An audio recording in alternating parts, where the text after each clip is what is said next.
They say that some places remember what happened within their walls. Some buildings hold on to shadows long after the lights have been turned off, and some rooms simply should not exist. I never believed in ghosts.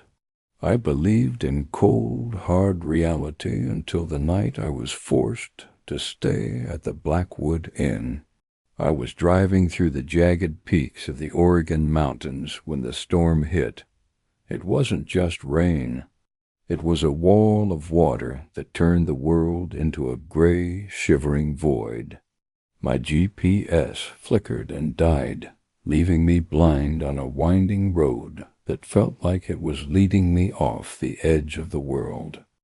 Just as I felt the panic rising in my chest, a flickering neon sign cut through the mist. It was pale blue and red, buzzing with a dying electricity. Vacancy, it promised.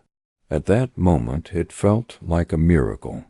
It was anything but.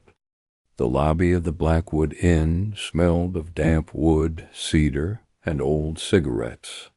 It felt like stepping back into the 1970s, but everything was covered in a thin layer of dust that suggested no one had breathed this air in decades.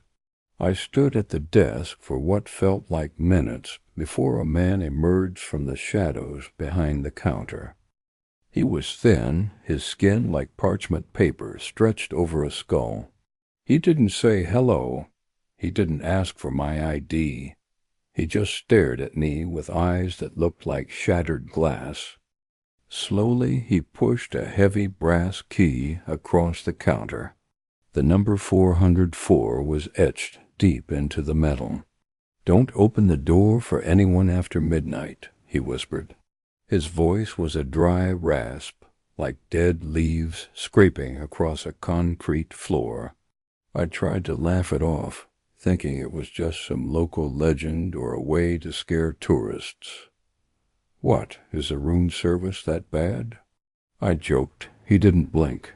He just pointed a long, bony finger toward the dimly lit hallway. The hallway was a tunnel of peeling floral wallpaper and flickering yellow lights.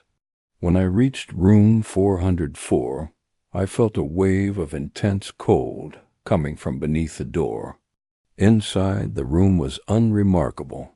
A queen-sized bed with a moth-eaten duvet, a heavy mahogany dresser, and a mirror that looked too dark, as if it were absorbing the light rather than reflecting it.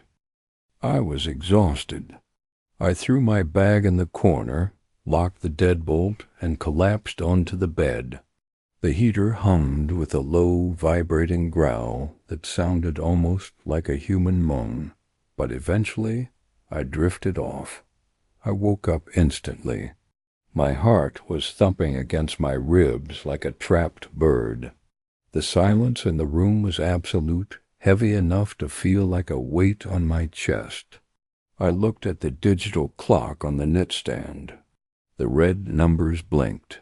12:03 a.m. Knock, knock, knock. 3 slow, deliberate raps. My blood turned to ice. It was coming from the hallway door. I stayed perfectly still, barely breathing. I remembered the clerk's warning. Knock, knock, knock. Then a voice drifted through the wood. It was soft, sweet, and familiar. It was my mother's voice. "Elias? Honey, please open the door. It's so cold out here. I've been looking for you everywhere." My breath hitched.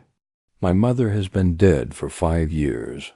I watched her casket lower into the ground. I knew this wasn't her, but the voice was perfect, every inflection, every bit of warmth was exactly as I remembered. "I know you're in there, Elias," the voice said, and this time the warmth was gone. It sounded cold, sharp, and hungry. "Don't be a bad boy. Let me in." I backed away toward the window, my eyes locked on the doorknob. It began to turn, slowly back and forth. The heavy wooden door began to creak and groan as if something incredibly heavy was leaning against it from the other side. The wood began to splinter near the hinges. The voice changed again. It wasn't my mother anymore. It was a deep, distorted vibration that seemed to come from the floorboards themselves. "I can smell your fear, Elias. It tastes like copper." I hadn't given the clerk my name. There was no way anyone in this godforsaken motel should know who I was. In my panic, I looked toward the dresser mirror. In the dim light, I saw my own terrified face. But then the reflection shifted. Behind my reflection stood a man. He was wearing a suit that looked scorched, as if it had been through a fire. But he had no face, just a smooth, pale surface where his eyes and mouth should be. In his hand he held a brass key, a key exactly like mine. The faceless man in the mirror stepped forward, and I felt a hand cold as a grave touched the back of my neck in the real world. I didn't think. I didn't scream. I grabbed the heavy wooden chair from the desk and smashed it through the window. Shards of glass sliced my arms, but I didn't care. I scrambled out of the window and fell 2 stories into the mud and rain below. I didn't look back. I ran to my car, my boots sinking into the muck, and fumbled with my keys. As the engine roared to life, I looked up at the window of room 404. The curtains were pulled back. The faceless man was standing there, framed by the pale blue light of the room. He wasn't moving. He was just watching me. I drove until the sun came up, never once checking the rearview mirror. I didn't stop until I found a crowded diner in a town 3 hours away. I sat in a booth, trembling, trying to convince myself it was all a nightmare.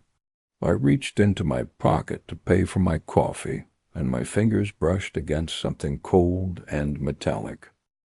I pulled it out. It was the brass key to room 404. It was vibrating, and it was warm to the touch, as if it had just been held by a living hand. If you are ever driving through the mountains and you see a flickering neon sign, keep driving. Some rooms are never truly empty, and some guests never truly leave.